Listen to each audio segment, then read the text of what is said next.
Have you allowed yourself to reflect, whether it's been this off season or whatever, on the last 5 and kind of what you guys have been able to accomplish with what you guys came into? Not often. No. You really don't. You don't look back very much. I think Coach has done a good job on occasion. Collectively remind us that we've accomplished a lot.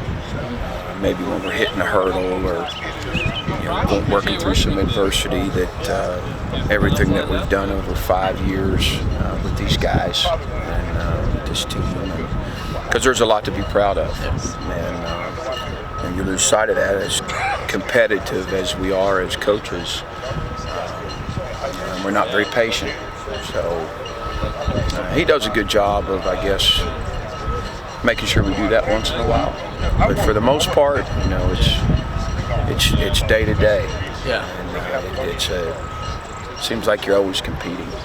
It's been the biggest change from when you guys walked in the door. Obviously, even like the doors, I'm sure have physically changed. But I mean, that's a good point.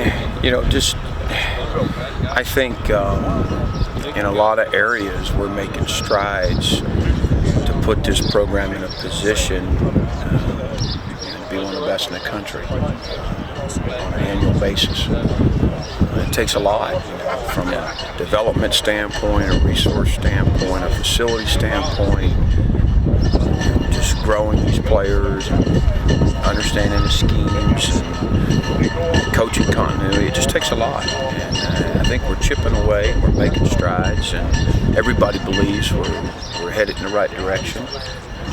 It takes a lot of work. It's not easy to get into that next niche. Yeah. And we battle that on the recruiting front. You walk into any high school in the country from Penn State and you're immediately in the conversation with the best players. But so is Clemson, so is Alabama, so is Ohio State. And so. Did you guys feel like you were there in 2014, that you could walk in and be in the conversation? I didn't think so, no. I didn't think so. Maybe certain schools with certain kids, but for the most part, that's there's a change there. And I know probably all the details aren't set in stone, but from a facility standpoint, you mentioned that with the news of the update and the money being put into the facilities, how much do your wheels start spinning as like what we can do with the staff to help the kids? I think for the players on our roster, and from a recruiting aspect, facility improvement's dramatic. It seems like as long as I've been in coaching, there's been an arms race. It's always something.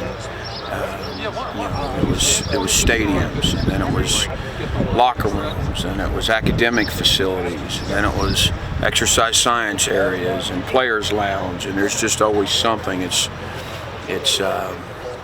And we've done a nice job here, and I think it's getting even better.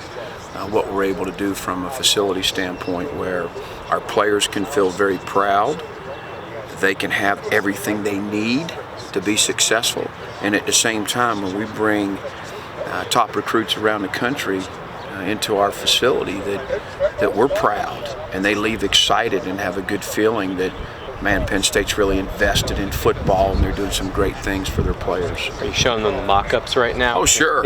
Sure. Brent, just want to make sure they come to fruition. You hear a lot of older players, like a guy like Cam Brown or someone that call themselves old heads, that have been around for a while. Do you? First of all, he just turned 21. I know. Yeah. What was he in the Rose Bowl? 17? Oh my gosh. 17 and soaking wet.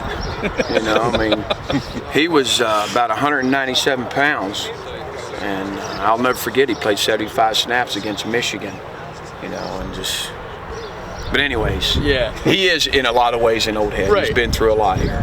Do you feel like you and Sean and Terry and Ricky, do you guys feel like old heads when new coaches come in?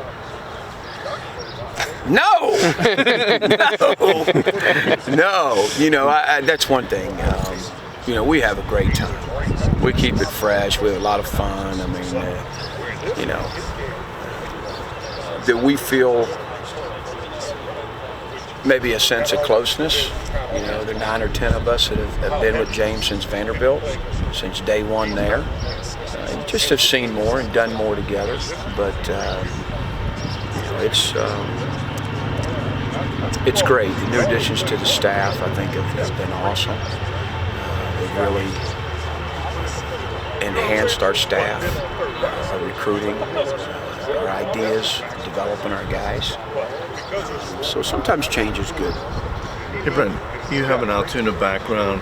What do you see from Central PA football in terms of the overall quality of it? You know, it's just this immediate region. Yeah, I tell you, you know, obviously there for a little bit there was a pretty good run for a year or two where there was quite a few guys, quite a few high schools in Central PA that we were going in on a regular basis to see guys. And whether it was a scholarship guy or a preferred walk-on, you know, guys that we felt could really help our program. And then, like most things, there was a year or two, there was a lull, and there wasn't quite as much going on. There wasn't the same interest in guys. And I think that's swung back again. I'm pretty excited right now about Central PA and the guys that have a chance to beat Penn State type kids. It gets a little tougher because spring recruiting used to be you would soak in your area, you visit with coaches and learn about the young guys, and nowadays, you know, I didn't spend more than one night in any given hotel over 5.5 weeks this spring. You know, you're all over the country, you're all over the place finding these guys that are in 9th, 10th, 11th grade nationally, or at least regionally. So you don't get the same amount of quality time, you know, in your home area. But Coach makes sure we do a good job and reach out, and I think these 7-on-7s and these camps we do that we're very committed to, they help that. We can find guys that way. We get pretty good turnouts. So you know, there's still a very big commitment to high school football in Central PA. On the other side of the state, or at least a little bit east, a guy like Micah, who we talked a lot about instincts last year versus really knowing the position of linebacker. On the coverage end, you know, going backwards as far as going forwards, where is he from this time last year to now?